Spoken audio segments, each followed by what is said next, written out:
السلام علیکم ورحمۃ اللہ وبرکاتہ۔ نحمد و نصلی علی رسولہ الکریم وعلی آلہ وازواجہ وذریاتہ اجمعین، اما بعد۔ رب اشرح لی صدری ویسر لی امری واحلل عقدۃ من لسانی یفقہوا قولی۔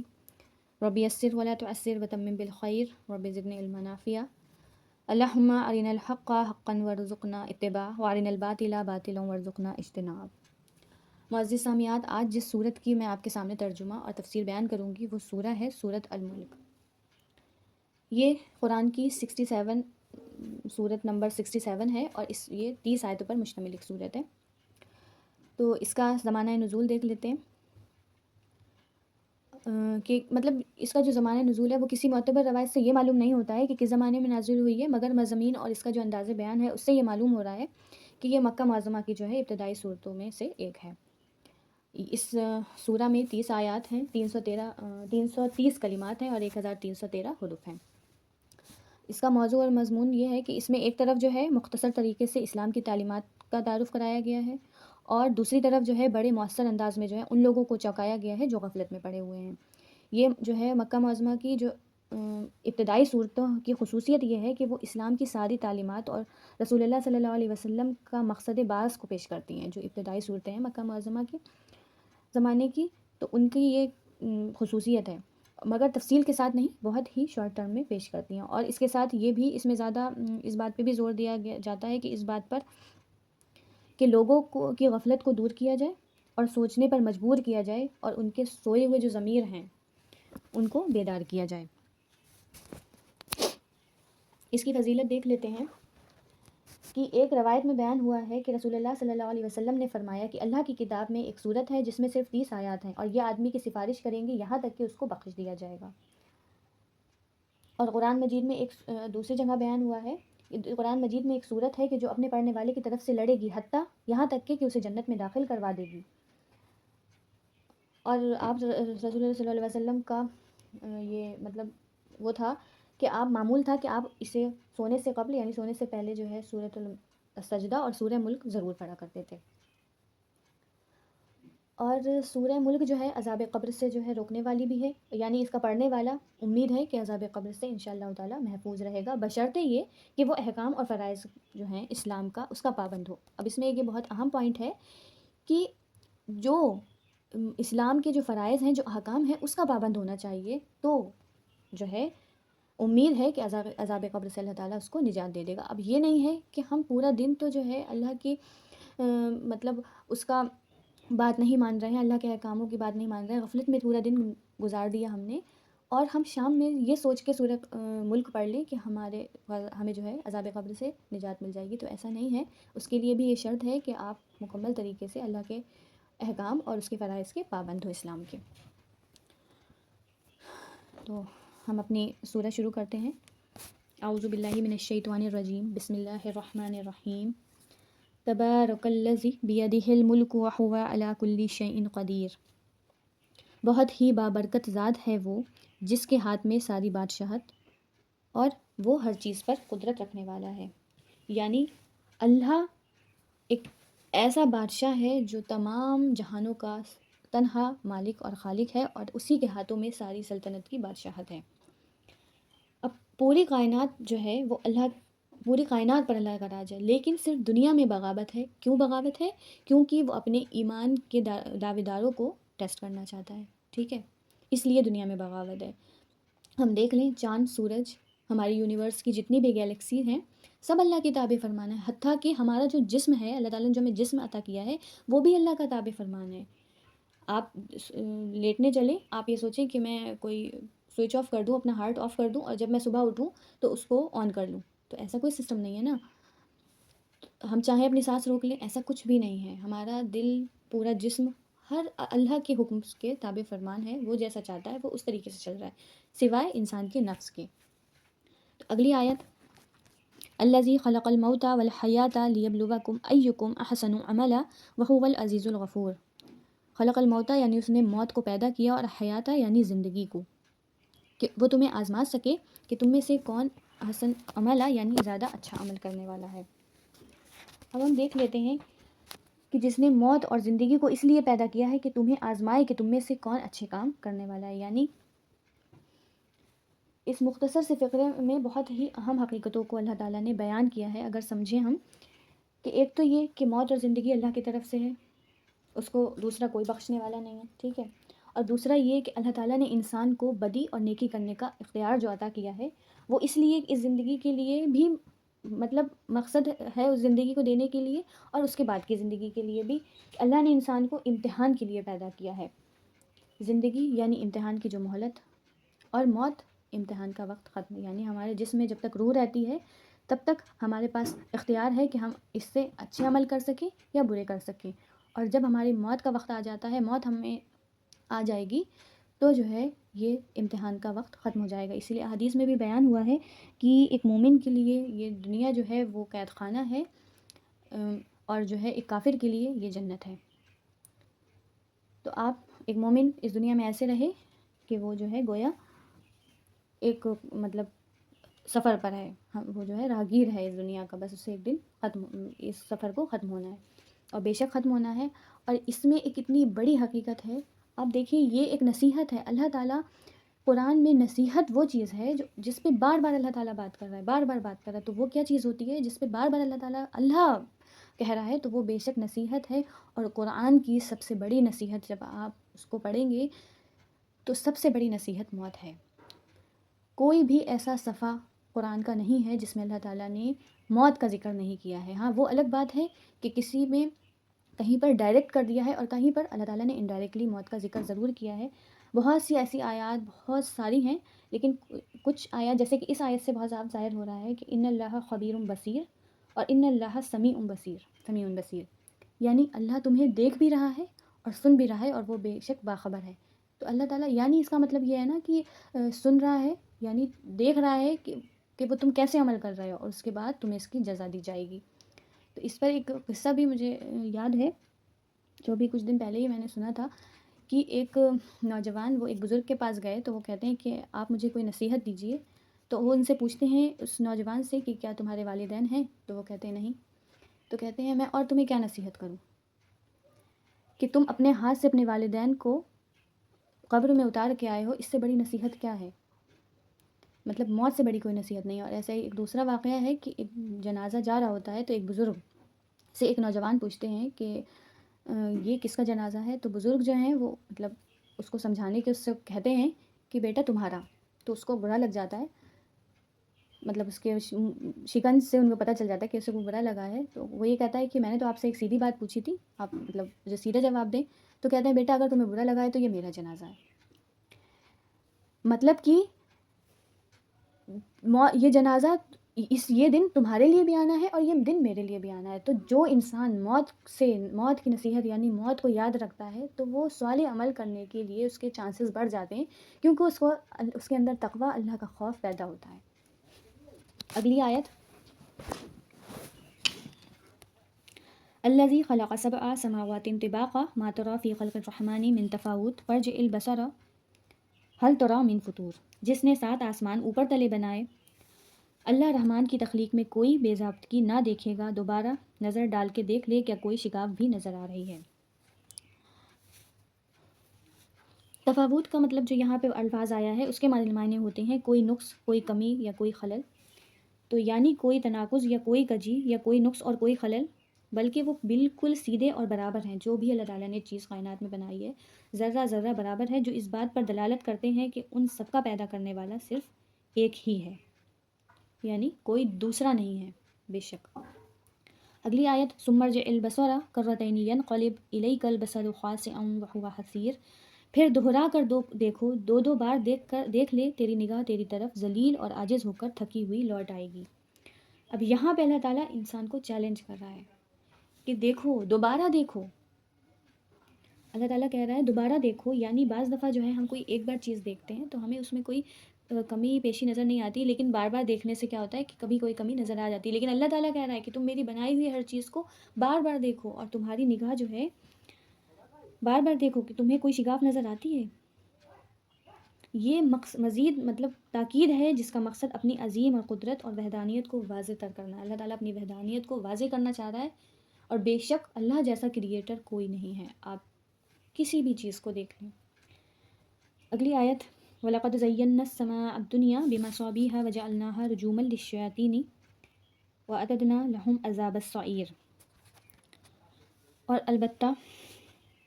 اور بے شک ہم نے آسمان دنیا کو چراغوں یعنی ستاروں، چراغ جو یہاں پہ ہے بِمَصَابِیحَ یعنی چراغ یعنی ستاروں سے مراد ہے، ستاروں سے آراستہ کیا اور انہیں شیطانوں کے مارنے کا ذریعہ بنا دیا، اور شیطانوں کے لیے ہم نے دوزخ کا جلانے والا عذاب تیار کیا ہے۔ یہاں ستاروں کے دو مقصد بیان ہوئے ہیں، جیسے کہ ایک آسمانوں کی زینت، کیونکہ وہ چراغوں کی طرح جلتے نظر آتے ہیں، یعنی جب ہم نیچے سے دیکھ رہے ہوتے ہیں تو اسٹارز جو ہیں ہمیں وہ چراغ لگتے ہیں، آسمان میں لگتا ہے کہ دور دور پہ چراغ جل رہے ہیں، اللہ اکبر۔ اور دوسرا، شیطان اگر آسمانوں کی طرف جانے کی کوشش کرتے ہیں تو یہ شرارہ بن کر ان پر گرتے ہیں، یعنی شیطین جو ہے وہ آسمان کی طرف نہیں جا سکتے۔ تیسرا مقصد ان کا یہ ہے کہ جسے دوسرے مقامات پر بیان فرمایا گیا ہے کہ ان سے برابر میں راستوں کی نشاندگی ہوتی ہے، یعنی جو ستارے ہیں گیلیکس جو ہے ان سے جو راستے ہیں یعنی راستوں میں کی نشانیاں جو ہیں ان میں اللہ تعالیٰ نے بیان فرمائی ہیں۔ اگلی آیت وَلِلَّذِينَ كَفَرُوا بِرَبِّهِمْ عَذَابُ جَهَنَّمَ وَبِئْسَ الْمَصِيرُ، وَلِلَّذِينَ كَفَرُوا اور ان لوگوں کے لیے جنہوں نے کفر کیا، بربہم اپنے رب کے ساتھ، عذاب ہے، جہنم جہنم کا، وبئس المصیر اور کتنا ہی برا ٹھکانہ ہے لوٹنے کی جگہ۔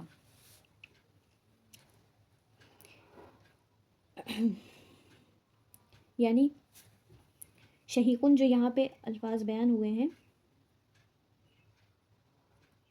اور اپنے رب کے ساتھ کفر کرنے والوں کے لیے جہنم کا عذاب ہے اور وہ کیا ہی برا ٹھکانہ ہے۔ اگلی آیت یعنی انسان ہو یا شیاطین ہو، جن لوگوں نے بھی اللہ تعالیٰ سے جو اپنے رب سے جنہوں نے بھی کفر کیا ہے، ان کا انجام یہ ہے رب سے کفر کرنے کا کہ ان کے لیے بے انتہا برا جہنم کا عذاب ہے، اور اللہ تعالیٰ خود کہہ رہا ہے کہ وہ بہت ہی برا ٹھکانہ ہے، اللہم اجرنا من النار۔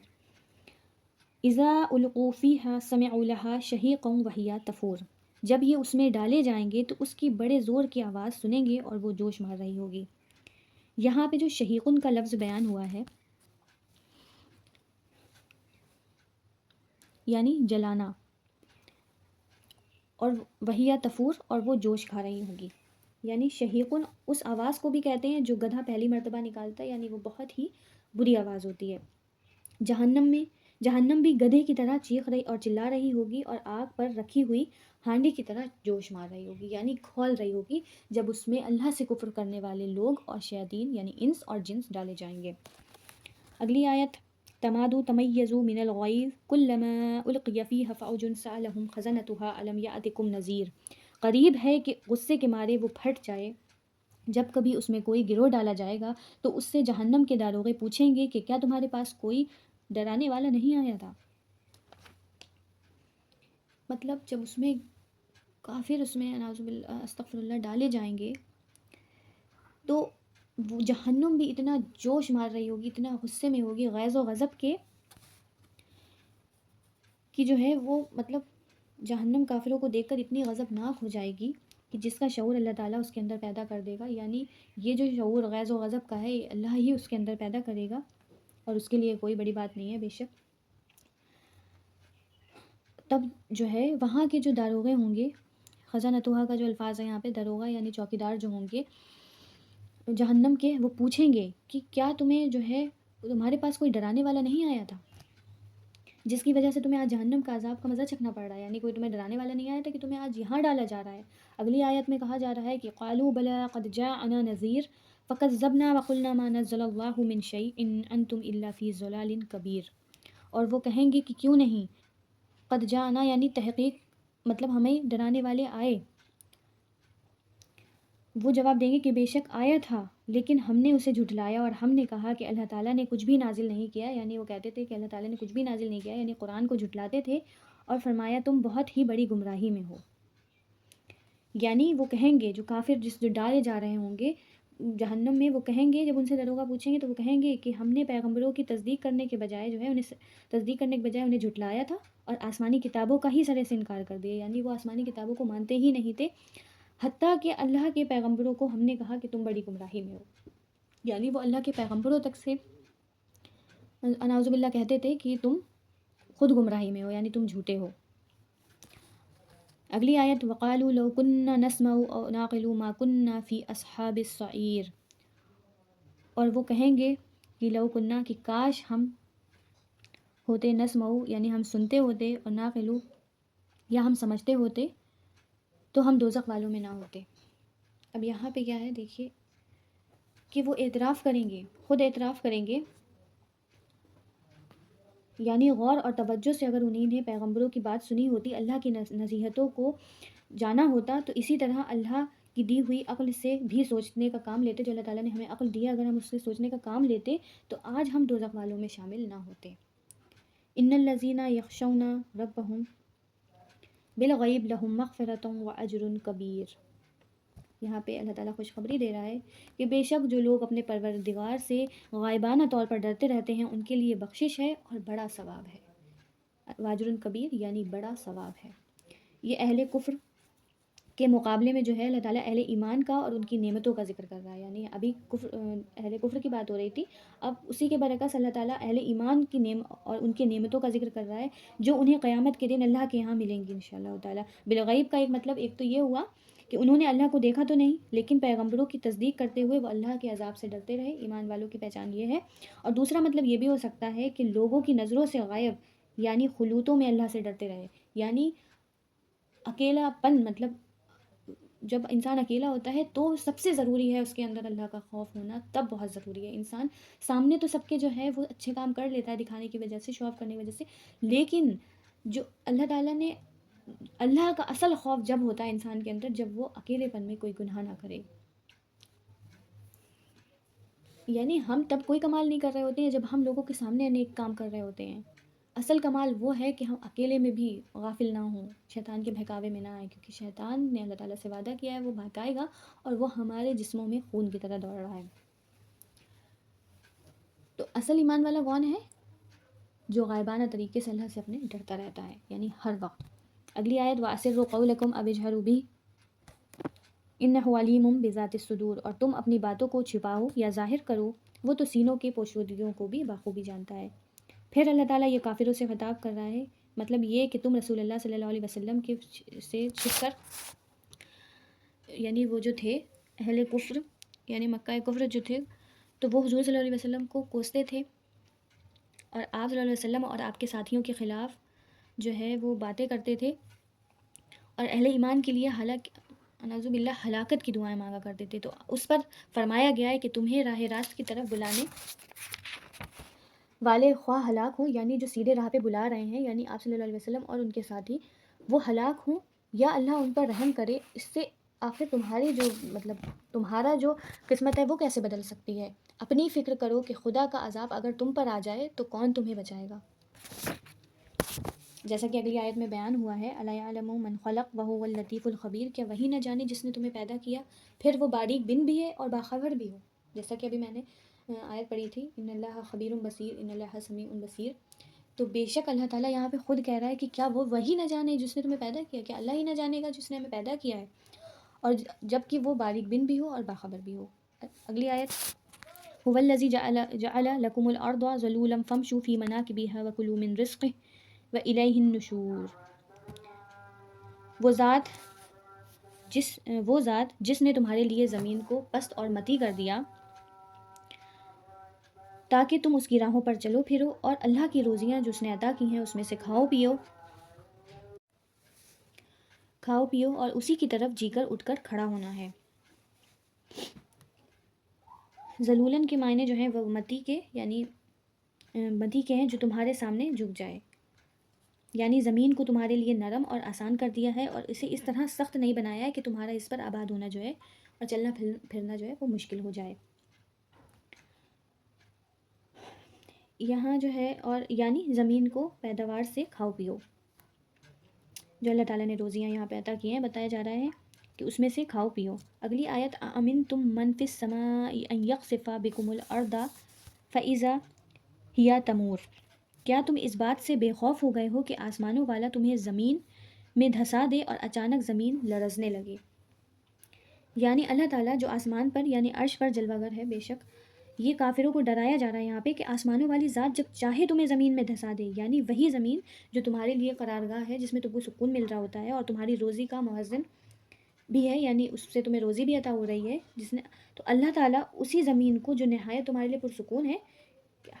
مطلب حرکت اور جنبش میں لا کر تمہاری ہلاکت کا باعث نہیں بنا سکتا۔ اللہ تعالیٰ کہہ رہا ہے کہ میں یہ نہیں کر سکتا ہوں، بے شک وہ اس بات پہ قادر ہے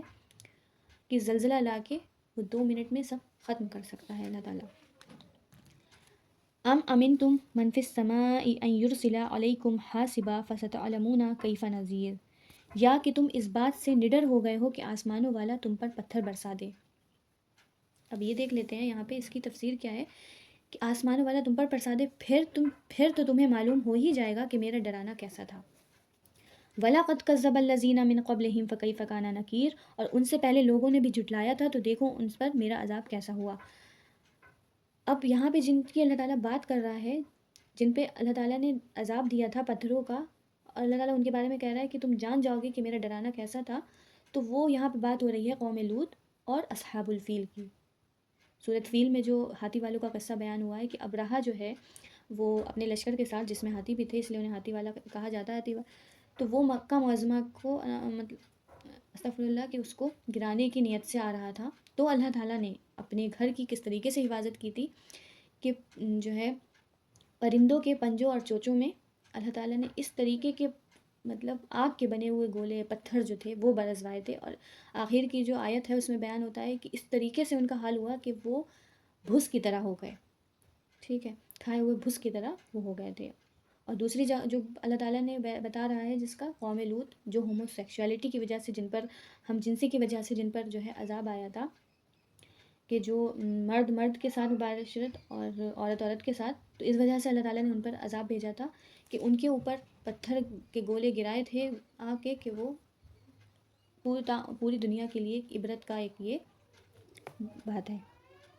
وَلَقَدْ كَذَّبَ الَّذِينَ مِن قَبْلِهِمْ فَكَيْفَ كَانَ نَكِيرٌ أَوَلَمْ يَرَوْا إِلَى الطَّيْرِ فَوْقَهُمْ صَافَّاتٍ وَيَقْبِضْنَ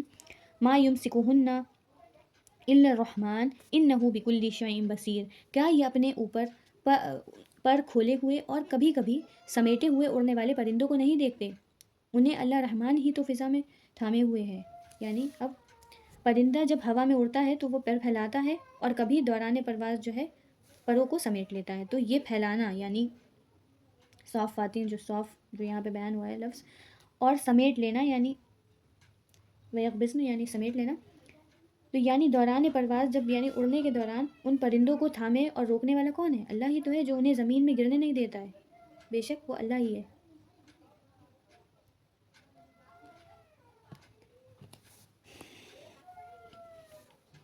اگلی آیت امن حاذ الذی هو جند لکم ینصرکم من دون الرحمن ان الکافرون الا فی غرور امن حاذ الذی یرزقکم ان امسک رزقا بل لجوا فی عتو ونفر، سوائے اللہ کے تمہارا وہ کون سا لشکر ہے جو تمہاری مدد کر سکے، یعنی جس میں تمہیں شیطانوں نے جو ہے مبتلا کر رکھا ہے، تو کافروں سے اللہ تعالیٰ کہہ رہا ہے کہ تم میرے سوا کون سا ایسا لشکر ہے جو تمہاری مدد کر سکے۔ کافر تو سراسر دھوکے ہی میں ہیں۔ اگر من حاذ الذی یرزقکم ان امسک رزقا بل لجوا فی عتو ونفر، اگر اللہ اپنی روزی روک لے تو بتاؤ کون ہے جو پھر تمہیں جو ہے روزی دے گا، بلکہ کافر تو سرکشی اور بدکنے پر اڑے ہوئے ہیں۔ یعنی اللہ بارش نہ برسائے اگر، یا زمین کو پیداوار سے روک دے، یا تیار جو فصلیں ہوتی ہیں ان کو تباہ کر دے، جیسا کہ بعض دفعہ ہوتا ہے، وہ ایسا اللہ تعالیٰ کرتا ہے کہ جس سے کبھی کبھی بہت زیادہ بارش ہو جاتی ہے جس کی وجہ سے کچھ فصلیں جو ہیں وہ خراب ہو جاتی ہیں، اور کبھی کبھی جو ہے ایسا ہوتا ہے کہ بہت زیادہ ضرورت ہوتی ہے پانی کی اور اللہ تعالیٰ بارش نہیں کر رہا ہوتا ہے، تو بے شک یہ اس کے اختیار میں ہے، وہ جو چاہے جب چاہے جیسا چاہے کر سکتا ہے، وَهُوَ عَلَىٰ كُلِّ شَيْءٍ قَدِيرٌ۔ تو یہاں پہ اللہ تعالیٰ کہہ رہا ہے کہ اگر وہ روک لے یہ سب، جس کی وجہ سے تمہاری خوراک کا سلسلہ جو ہے وہ موقوف ہو جائے یعنی بند ہو جائے، تو اگر اللہ تعالیٰ ایسا کر دے تو کیا کوئی اور ایسا ہے جو اللہ کی اس مصیت کے برکت تمہیں روزی عطا کر دے گا، روزی مہیا کر دے گا؟ یعنی واعظ اور نصیحت کی ان باتوں کا ان پر کوئی اثر نہیں پڑتا، بلکہ وہ حق سے سرکشی اور اعراض میں پڑے ہوئے چلے جا رہے ہیں، عبرت پکڑتے ہیں اور نہ غور و فکر کرتے ہیں۔ یعنی یہاں پہ اللہ تعالیٰ نے جو بات کہی ہے، بلکہ کافر تو سرکشی اور بدکنے میں پر اڑے ہوئے ہیں، یعنی نہ تو وہ نصیحت حاصل کر رہے ہیں اور نہ ہی کوئی عبرت پر جو اللہ تعالیٰ نے عبرتیں بتائی ہے اور جو اس پر غور و فکر کرتے ہیں جس سے وہ نصیحت لے سکیں. افمن یمشی مکبا علی وجہہ احدا ام من یمشی سویا علی صراط مستقیم. اچھا وہ شخص زیادہ ہدایت والا ہے جو اپنے منہ کے بل اوندھا ہو کر چلے. اب منہ کے بل اوندھا چلنے والوں کو دائیں بائیں اور آگے تو کچھ بھی نظر نہیں آئے گا. یہ جو منہ کے بل چل رہا ہوگا نہ وہ ٹھوکروں سے بچ پائے گا. اور کیا ایسا شخص اپنی منزل مقصود تک پہنچ سکتا ہے؟ اللہ تعالیٰ سوال کر رہا ہے کہ کیا ایسا شخص جو ہے وہ سیدھی راہ پر چل سکتا ہے اپنی منزل مقصود، یعنی جو ہماری آخرت کی زندگی ہے، کیا ایسا جو ہے ایسا چل سکتا ہے؟ یقیناً نہیں پہنچ سکتا. اسی طرح دنیا میں اللہ کی معصیتوں میں ڈوبا ہوا شخص آخرت کی کامیابی سے محروم ہوگا. اس کے بعد لکم السمع والابصار والافئدہ قلیلا ما تشکرون. یا وہ جو سیدھا راہ راست پر چلا ہو، یعنی جس میں کوئی کجی اور نہ ہو اور جو دائیں بائیں بھی نظر آ رہا ہو جس کو، یعنی جو سیدھے پیر پر چل رہا ہے. ان دونوں کا مطلب یہ سمجھ لینا بہت ضروری ہے کہ یہاں پر جو اللہ تعالیٰ نے یہ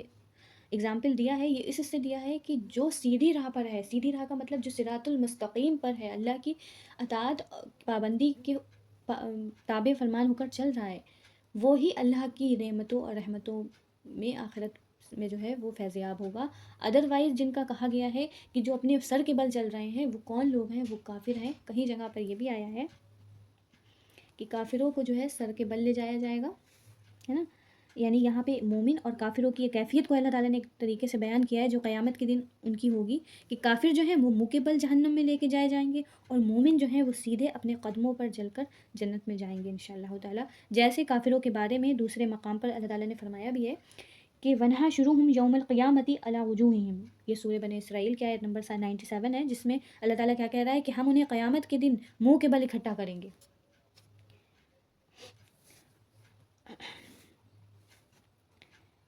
قل هو الذي انشأكم وجعل لكم السمع والابصار والافئدة قليلا ما تشكرون.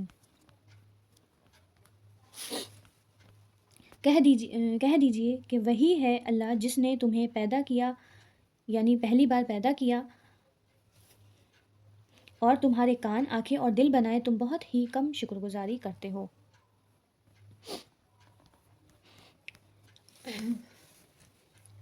لکم السمع یعنی سمع جو ہے ایسے سماعت یعنی کان سننے کے لیے دیے ہیں، اور ابصارا آنکھیں دی ہیں دیکھنے کے لیے، اور افئدہ یعنی دل، جو دل دیا ہے جس سے ہم نصیحت حاصل کرتے ہیں، جس سے ہم غور و فکر کرتے ہیں. اللہ تعالیٰ نے ان تین جو اللہ تعالیٰ نے جو نعمتیں دی ہیں اس پہ اللہ تعالیٰ وہ نعمتیں دے کر اور پھر کہہ رہا ہے کہ تم بہت ہی کم شکر گزاری کرتے ہو. اللہ تعالیٰ کہہ رہا ہے. اب دیکھیں ہمارے لیے یہ سوچنے کا مقام ہے کہ ہم جو اللہ تعالیٰ نے یہ ہمیں نعمتیں عطا کی ہیں کہ ہم سن سکتے ہیں، ہم دیکھ سکتے ہیں، اور ہمیں دل و دماغ صحیح حال میں دیا ہے کہ ہم اس سے ہر حال میں غور و فکر کر سکتے ہیں. تو کیا ہم اس کا اتنا شکر ادا کرتے ہیں؟ نہیں کرتے ہیں. اللہ تعالیٰ خود کہہ رہا ہے. اور اس کے برعکس اللہ تعالیٰ نے بہت سی ایسی آیات اتاری ہیں قرآن مجید میں جہاں پہ اللہ تعالیٰ فرما رہا ہے کہ میری ناشکری سے بچو، اور جو زیادہ شکر گزاری کرتا ہے اللہ تعالیٰ اس کو زیادہ عطا کرتا ہے. تو ہمیں زیادہ سے زیادہ کوشش کرنا چاہیے کہ ہمیں جو اللہ تعالیٰ نے نعمتیں عطا کی ہیں اس کا تو ہم حساب دے ہی نہیں سکتے، شکر تو ادا اتنا کر ہی نہیں سکتے، لیکن پھر بھی جتنا ہم کوشش کریں کہ ہم اپنے زبانوں سے اللہ کی تسبیح اور شکر ادا کرتے رہا کریں، کیونکہ ہم اس لائق نہیں ہیں کہ ہمیں اللہ تعالیٰ نے جتنی نعمتیں دے دی ہیں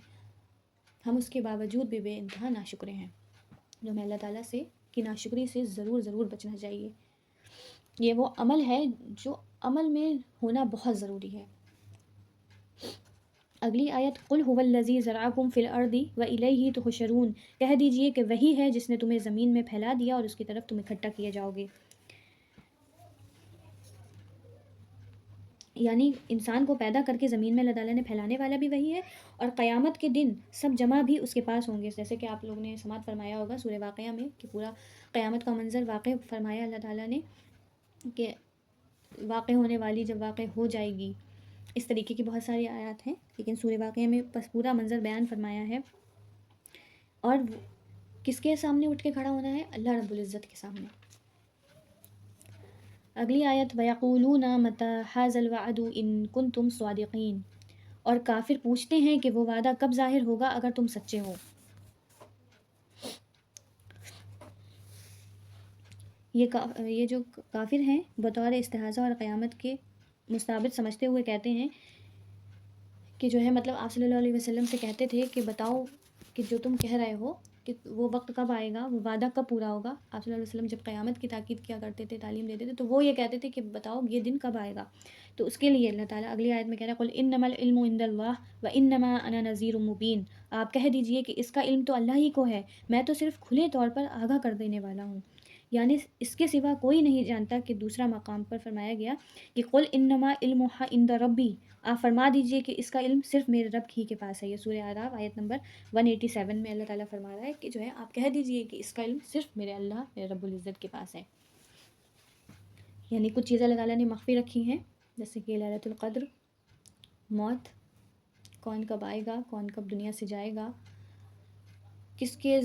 کا رزق کب آئے گا اور کہاں سے آئے گا، یہ چیزیں جو اللہ تعالیٰ نے مخفی رکھی ہیں،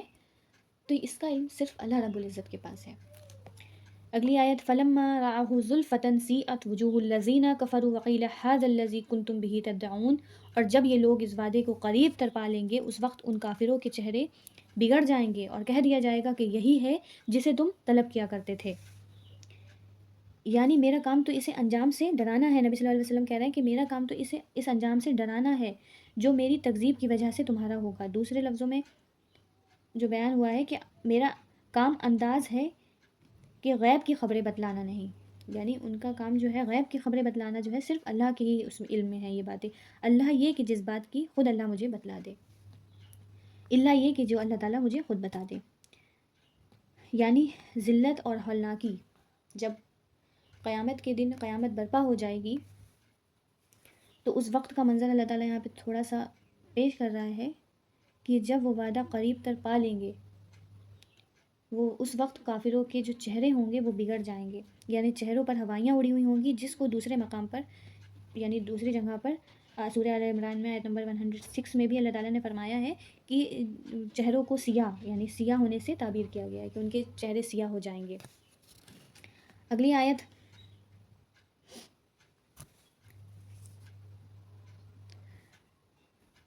قل ارائیتم ان اہلکنی اللہ ومن معی ورحمنا فمن یجیر الکافرین من عذاب علیم، آپ کہہ دیجئے کہ اچھا اگر مجھے اور میرے ساتھیوں کو اللہ تعالیٰ ہلاک کر دے یا ہم پر رحم کرے۔ آپ صلی اللہ علیہ وسلم کہہ رہے ہیں کہ اگر مجھ پر اور میرے ساتھیوں پر اللہ تعالیٰ مجھے ہلاک کر دے یا پھر مجھ پر رحم کرے، باہر صورت میں تو یہ بتاؤ کہ کافروں کو دردناک عذاب سے کون بچائے گا۔ یعنی میرے مطلب مجھے اور میرے ساتھیوں کو اگر اللہ تعالیٰ ہلاک بھی کر دے یا بے شک اللہ تعالیٰ وہ غفور الرحیم ہے یا پھر وہ مجھ پہ رحم فرما لے، تو اس سے تمہاری قسمت تو نہیں بدل جائے گی۔ تم اپنی فکر کرو کہ تمہیں یعنی اللہ تعالیٰ کافروں کو اللہ تعالیٰ سے کون بچائے گا۔ مطلب یہ ہے کہ ان کافروں کو تو اللہ کے عذاب سے کوئی بچانے والا نہیں ہے، چاہے اللہ تعالیٰ اپنے رسول اور اس پر ایمان لانے والوں کو موت یا قتل کے ذریعے سے ہلاک کر دے یا انہیں جو ہے مہلت دے دے، جیسے کہ ہر ایمان والے کو اللہ تعالیٰ نے مہلت دی ہوئی ہے کہ وہ مرنے سے قبل اگر سچی توبہ کر لے، توبۃ نصوحہ، جس کے لیے ایک دعا بھی ہے اللہم انی اسألک توبۃ نصوحہ قبل الموت، اے اللہ مجھے موت سے پہلے سچی توبہ کرنے کی توفیق عطا فرما دے۔ تو یہ دعا ہمیں جو ہے بہت زیادہ کثرت سے پڑھنا چاہیے۔ تو لیکن کافروں کو اللہ تعالیٰ جو ہے کافر اس دن اللہ کی پکڑ سے نہیں بچ پائیں گے۔ قل هو الرحمن آمنا به وعلیہ توکلنا فستعلمون من هو فی ضلال مبین، آپ کہہ دیجئے کہ وہی رحمان ہے، ہم تو اس پر ہی ایمان لا چکے ہیں، یعنی اس کی وحدانیت پر اور اس کے لیے اس کے ساتھ شریک نہیں ٹھہراتے، اور اسی پر ہمارا بھروسہ ہے، بے شک اللہ پر ہی ہمارا بھروسہ ہے۔ آپ صلی اللہ علیہ وسلم کہہ رہے ہیں کہ تمہیں ان قریب معلوم ہو جائے گا کہ سری گمراہی میں کون ہے۔ یعنی ہم اپنے معاملات اسی کے اوپر سپرد کرتے ہیں، کسی اور کے اوپر نہیں، جیسے مشرک کرتے ہیں، یعنی مشرک جو ہے اللہ کے ساتھ اور لوگ اپنے معاملات اور اوروں کے ساتھ جو ہے ان کے اوپر سپرد کر دیتے ہیں۔ تو اللہ کی وحدانیت، اللہ اکیلا ہے، ایمان والوں کا تقاضا یہ ہے کہ وہ اپنے ہر معاملے کو اللہ کے سپرد کریں۔ تو یہاں پہ وہی فرمایا جا رہا ہے کہ ہم تو رحمان پر اپنا ایمان لائے ہیں اور اسی پر ہمارا بھروسہ ہے، ان قریب تمہیں معلوم ہو جائے گا کہ سری گمراہی میں کون ہے۔ غوراً کے معنی جو ہے خشک ہو جانا، یا اتنی مطلب جو ہے اگلی آیت جو بتا رہی ہے کہ قل ارائیتم ان اصبح ماؤکم غورا فمن یاتیکم بماء معین، کہ آپ کہہ دیجئے کہ اچھا یہ تو بتاؤ کہ اگر تمہارے پینے کا پانی زمین میں اتر جائے تو کون ہے جو تمہارے لیے نتھرا ہوا پانی لا کر دے۔ یعنی غورن کے معنی خشک ہو جانا یہاں پہ ہیں، یا اتنی گہرائی میں چلا جانا کہ وہاں سے پانی نکالنا ناممکن ہو، یعنی اگر اللہ تعالیٰ پاک پانی جو ہے وہ خشک فرما دے کہ اس کا جو وجود ہے نا پانی کا وہی ختم ہو جائے، یا اتنی گہرائی میں کر دے کہ ساری مشینیں بھی جو ہے نا وہ پانی نکالنے میں ناکام ہو جائیں، تو بتلاؤ پھر کون ہے جو تمہیں جاری یعنی صاف پانی جو ہے صاف ستھرا پانی کون تمہیں مہیا کرے گا؟ کوئی نہیں ہے۔ اللہ کی مہربانی ہے کہ تمہاری معصیتوں کے باوجود بھی، یعنی تمہاری غفلتوں کے باوجود بھی وہ تمہیں پانی سے محروم نہیں فرماتا۔ ٹھیک ہے، وہاں اب یہاں پہ دیکھیے کتنی بڑی بات ہے کہ ہم مطلب اللہ تعالیٰ ایک جگہ پہ فرما بھی رہا ہے قرآن میں کہ تم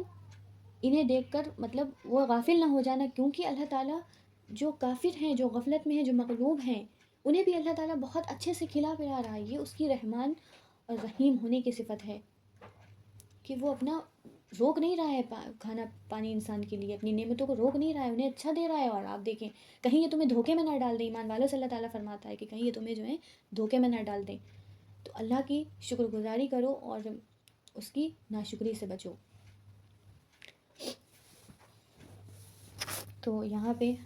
ہماری صورت کا اختتام ہو رہا ہے۔ میں اللہ تعالیٰ سے میری دعا ہے کہ اللہ تعالیٰ قرآن کی ہر ایک آیت پر مکمل طریقے سے ہمیں جو ہے اس کو پڑھنے، اس کو سیکھنے اور اس پر عمل کرنے کی توفیق عطا فرمائے، کیونکہ اگر ہم نے پڑھ لیا اور سیکھ لیا اور اگر ہمارا اس پر عمل نہیں ہے تو پھر ہمارا پڑھنے اور سمجھنے کا کوئی فائدہ نہیں ہے۔ قرآن کو ہمیں پڑھنا اور سمجھنا ہی اس لیے ہے کہ ہم اس کو اپنی زندگیوں میں نافذ کر سکیں، اپنے عملوں میں واضح کر سکیں، کیونکہ اللہ تعالیٰ اللہ کے ہاں عمل تولے جائیں گے، تو ہمیں اپنے عمل کو صالح بنانا ہے۔ اللہ تعالیٰ جو ہے ہمیں بھی اللہ تعالیٰ ان لوگوں میں، ہم سب کو ان لوگوں میں کر دے جو صالح عمل کرتے ہیں، صدیقین ہیں، صالحین ہیں، ان میں اللہ تعالیٰ ہمیں بھی لے آئے۔ اور اللہ تعالیٰ سے یہ دعا ضرور کرنا چاہیے کہ یا حیو یا قیوم برحمتک استغیث، اے ہمیشہ زندہ رہنے والے اور قائم رہنے والے، یا حیو یا قیوم برحمتک استغیث، تیری رحمت کے ساتھ ہی میں مدد مانگتا ہوں، اصلح لی شانی کلہ ولا تکلنی الی نفسی طرفۃ عین، میری مکمل حالت درست فرما دے اور مجھے ایک سیکنڈ کے لیے بھی یا میرے اللہ مجھے میری نفس کے سپرد نہ کر۔ تو مجھے لگتا ہے یہ دعا بہت ہی کثرت سے انسان کو پڑھتے رہنا چاہیے، کیونکہ ہم اس لائق نہیں ہیں اور بہت گنہگار ہیں ہم، اور شیطان جو ہے نا وہ ہمیں ہر وقت ہمارے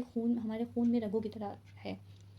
تو ہمیں اللہ تعالیٰ سے یہ دعا کرنا چاہیے کہ اے اللہ پلیز مجھے میرے نفس کے حوالے ایک سیکنڈ بھی نہ کرنا۔ تو اللہ تعالیٰ سے دعا ہے کہ جو کچھ میں نے پڑھا ہے مجھے خود بھی اس پر عمل کرنے کی اور آپ سب کو بھی اس پر عمل کرنے کی توفیق عطا فرمائے۔ وآخر دعوانا ان الحمد للہ رب العالمین۔ اللہم صلی علی محمد وعلی آل محمد کما صلیت علی ابراہیم وعلی آل ابراہیم انک حمید مجید۔ اللہم بارک علی محمد وعلی آل محمد کما بارکت علی ابراہیم وعلی آل ابراہیم انک حمید مجید۔